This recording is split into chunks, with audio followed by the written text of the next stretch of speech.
This video is based on the technical analysis of Nasdaq 100, and at this point in time we find ourselves on the weekly chart. And in the video what we'll do is identify the market structure of Nasdaq 100, market patterns that we should be paying attention to, important support and resistance levels, key candlestick patterns, as well as levels at which we should look for those potential buying and selling opportunities. So without wasting any further time, guys, let's get straight into the actual technical analysis.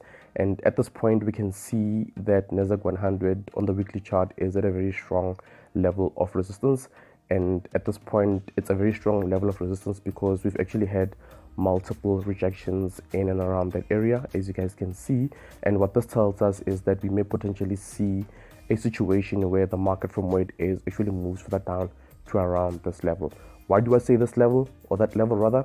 That is because we had this huge W structure which had a neckline at that level, and you guys know that whenever we have these patterns such as this particular W structure, we want to see the market actually, after breaking to the upside of that W structure, coming back to the level to give it a test.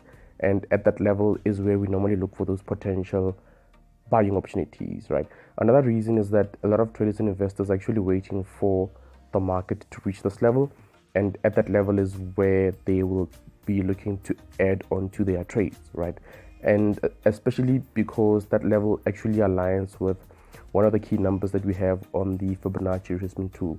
If you were to use the Fibonacci retracement tool, you would see that this level aligns more or less with the 23.6% level on Fibonacci, right?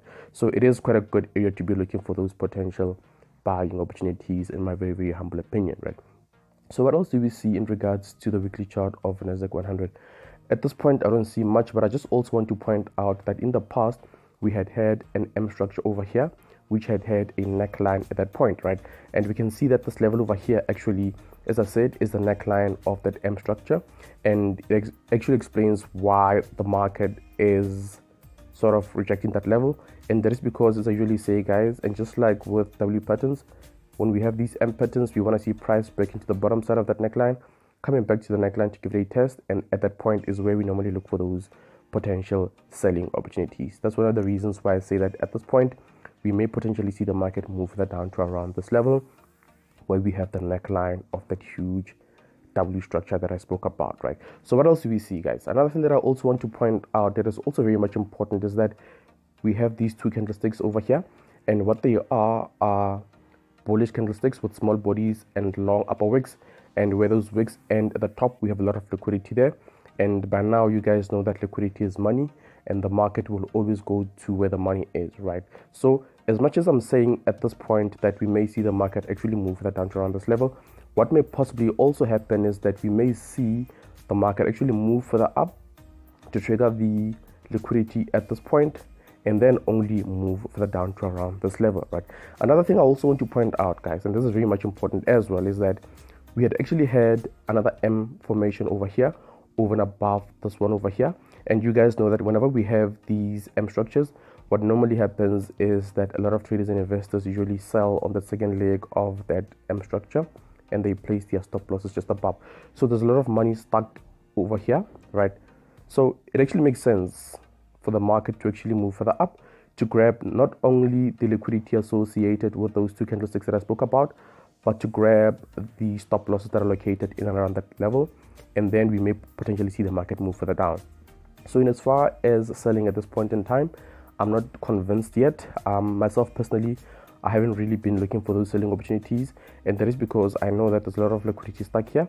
And as I said, we may see a situation where the market actually moves further up to grab those liquidity areas and only move further down, or it may continue to move further up because, like I said, guys, as much as we had this M structure over here, we had also had this M structure, and which means we also have a lot of stop losses that are located in and around that area over there, and we may see the market actually move further up to grab all of those stop losses and then only move further down. Can you guys see that? I hope what I'm saying makes sense. And from here what I will do is head down to the daily chart, and let's have a look in terms of what's happening on the daily chart. On the daily chart we can see that the market is in an upward trajectory. As you guys can see, right, we're still very much in an up market, right?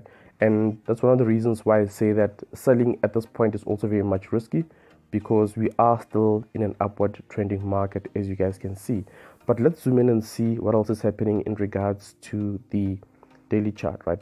And just to zoom in, remember guys, earlier I spoke about how we have that huge W structure at the bottom, and I said it has a neckline at this level, right? I hope you guys can see that. But what else do we see on the daily chart that we should be paying attention to, right? On the daily chart, we can see that as much as we had that huge W structure at the bottom, which has a neckline at this point, we also have a smaller W structure over here, which has a neckline at that point. And as much as I'm saying that we may see a situation where the market from where it is move further down to around this level to give it a test, and then potentially at this point move further up, we may actually see a situation where the market actually moves only down to around where we have this neckline of this smaller W structure, and at this point we may see the market move further up, especially because I spoke about all of those liquidity points that are located in and around that area over there, right? And also, if you were to utilize the Fibonacci retracement tool, you would see that this neckline over here aligns more or less with the 61.8% Fibonacci retracement level, right? So it makes it a good level rather to be looking for those potential buying opportunities as well, right?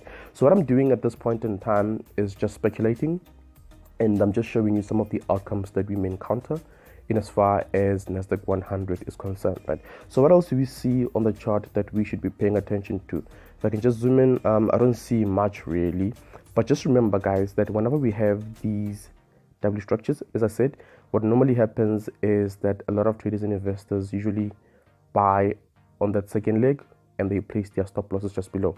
So we have a lot of stop losses that are located here. And as much as I'm saying that at this point we may see the market move up, we may actually see a situation where the market actually moves further down to the neckline, which is over here, of that huge W structure. And at this point, the market would be coming down not only to test the level, but also to grab the stop losses that are located at that level, and then the market may potentially move further up, right? So at this point, I don't see much. Let's head down to the H4 chart and see what's happening down there. Let's have a look. Here we are on the H4 chart. If I can just zoom in a bit. And just to recap, remember guys, on the daily chart, we spoke about how we have this W structure, which has a neckline at that point. We said the neckline aligns more or less with the 61.8% Fibonacci retracement level, and that we may see a situation where the market moves to this level, and at that level we may see the market actually continue to move further up, right? And we also spoke about this level over here, which is the neckline of that huge W structure that we spoke about on the weekly chart. And we mentioned that the market may also come here, and then at that point we may see the market move further up. But what's happening on the H4 chart, right? The H4 chart is actually very much choppy, and what I see at this point is that we have this area over here. It's very much choppy. I don't see any good market patterns. Nonetheless, we can see that the market actually attempted to give us what seems to be an inverted head and shoulders pattern at that point, as you guys can see. And another thing that I see that is also very much interesting is that we have, if I can just zoom in, this candlestick over here, and what it is guys, a bullish candlestick with a small body and quite a long upper wick. And you know by now that it tells us that at the top where that wick ends or starts, we have a lot of liquidity there. And as I said guys, we may see the market from where it is actually continue to move further up, or even further down to around this level to grab, or rather to test the neckline of the W structure, and then continue to move further up. But on the H4 chart, in as far as buying or selling opportunities for that matter go, I don't see any opportunities.